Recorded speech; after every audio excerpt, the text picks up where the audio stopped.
വെള്ളിയാഴ്ചയും ഉമ്മാന്റെയും വാപ്പാന്റെയും അടുത്ത് എല്ലാവരും പോകണം. അതിന് സമയം കാണണം. ജുമാന്റെ മുമ്പോ ശേഷോ എപ്പോഴാ നിങ്ങൾക്ക് പറ്റുന്ന ഒരു സമയം കാണണം.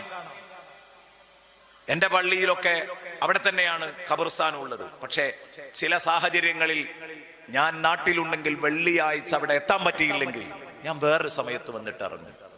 കാരണം എല്ലാ വെള്ളിയാഴ്ചയും വാപ്പയുടെ ഖബറിങ്കലെത്തുമ്പം ഞാൻ വിശ്വസിക്കുന്നത് എൻ്റെ വാപ്പ എൻ്റെ സലാം കാത്തിരിക്കുന്നതാണ്.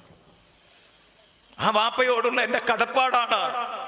ആ വാപ്പയുടെ തലക്കമ്പുറത്ത് പോയിട്ട് അസ്സലാമു അലൈക യാ അബീ എന്ന് പറയേണ്ടത്. അപ്പൊ ഒരു സമയം ഉണ്ടാക്കിയിട്ട് വണ്ടി ഒന്ന് അവിടെ ചവിട്ടിയിട്ട് പള്ളിക്കാട്ടിൽ ഇറങ്ങിപ്പോകും, സലാം പറയും. നിങ്ങളൊക്കെ ചെയ്യണം. ഞാൻ ചെയ്യുന്നുണ്ടെന്ന് അറിയിക്കാനല്ല, നിങ്ങളൊക്കെ ചെയ്യണം.